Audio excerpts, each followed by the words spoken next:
Good day mga bossing, ang gagawin natin today is Suzuki Smash na galing Semplant at ang kanyang front suspension ay tumabingi. At makikita nyo na yung gulong niya at yung front fender niya is magkaiba yung direksyon. At tayo kay bossing, itong motor niya ay kumakabig at nagbabibrate. At mga proper tools na pala na gawa ng Acdynamis ang gagamitin natin sa pagtanggal ng T-post nut at T-post bearing upang hindi mabilog ang T-post nut at hindi rin mabusalsal yung sinasalpakan ng T-post bearing o yung tinatawag na batalya. Nang sa gayon ay hindi na malungkot ang mga mahal natin bossing dahil proper tools na ang gamit sa pagbaklas ng kanilang T-post. At dito ay sinisimulan natin kalasin ang T-post ng motor ni bossing upang magawa na natin. At eto yung T-post nut na gagamitan natin ng hook wrench at hindi natin pupukpukin kasi malambot lang ang ngipin nito at kapag pinupuk ito is mabubusalsal at may sira yung ngipin ng nut na ito. At dito makikita yung T-post nut na hindi nasira at buo pa yung ngipin nito kasi proper tools ang ating gamit. At yun ang kinagandahan pag may tamang gamit ka sa pagbaklas ng T-post upang maiwasan na masira yung gamit ng ating mga bossing.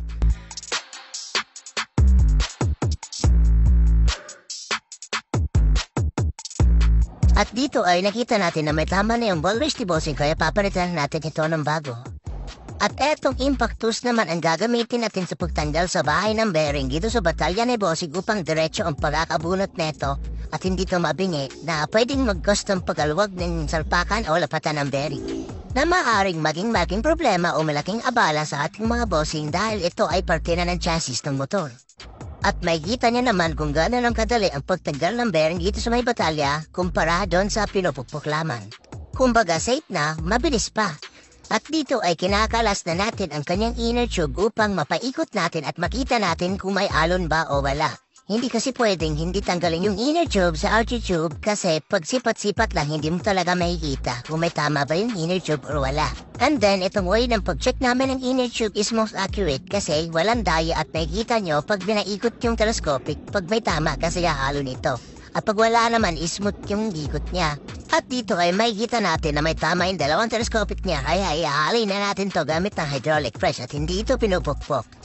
At dito ay okay na yung telescopic ni bossing na ituwid na natin at hindi na siya umaharon. Makikita niyo naman pag pinaikot na smooth na siya at wala nang gagalaw-galaw. Then, pushit naman tayo sa T-post ni bossing. Makikita natin dito is tuwid siya at pantay yung clearance ng skwala at T-post.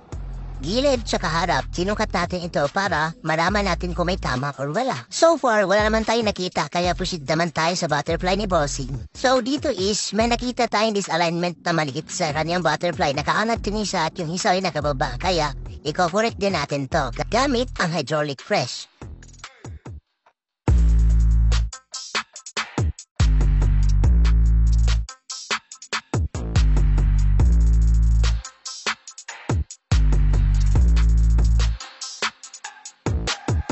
So dito is pantay na yung butterfly ng bossing. Makikita niyo naman dun sa reference na okay na siya at wala nang lumalamang or nakataas or nakababa. Sinusukat din natin yung part ng butterfly na to upang malaman natin kung nakabuka ba siya or nakapasok.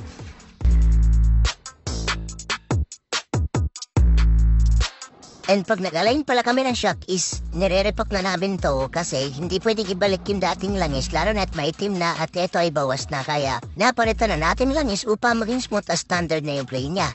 Take note, standard na sukat lang inilagay natin langis o stock na play lang ng shock kasi hindi po kami nag-tune. Then eto na yung final checking na nakakabit na yung mismong telescopic niya at na-squala din sa my butterfly. Makikita naman dito kung straight na ba siya or kailangan pa mai-correct. So okay na naman siya kaya ikabit na natin. At eto nga pala yung bagong ball wrench na ating isasalpak sa motor ni bossing. High temperature grease nga pa na ilalagay natin dito kasi ito ay pamatagalan. At dito ay ikakabit na natin yung bahay ng bearing ni bossing sa kanyang batalya at gagamitan pa rin ito natin ng proper tools upang iwas sa lagutok at malapat natin ng maayos at hindi rin magasgasan yung bahay ng bearing ni bossing.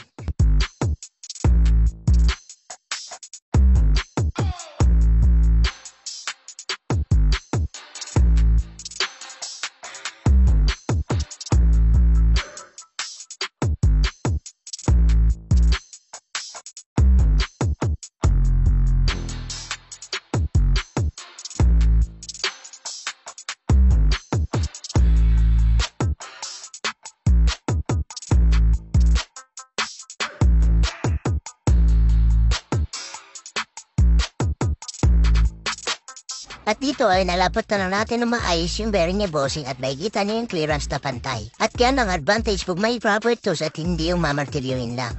Then, nabuo na natin yung motor ni bossing at makikita niyo sa front fender at sa front tire niya na pantay na ito. Then, road test natin para malaman natin kung stable na ba yung motor ni bossing o may kabig pa ba.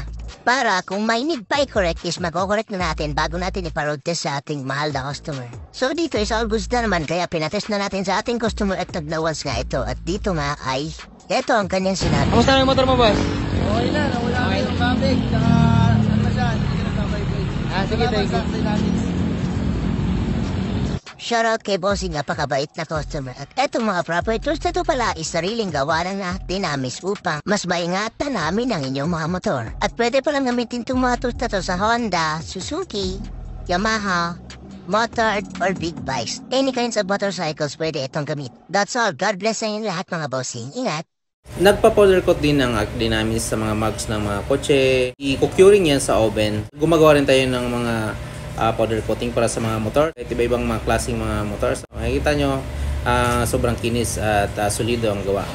Ang Dinamis ay nag-o-offer ng mga serbisyo gaya ng computerized wheel balancing, kagaya nito, quality mugs alignment, so, sa mga may bingkong, may mga cracks, at may mga wiggle, nagagawa natin dito yan ng maayos sa Dinamis.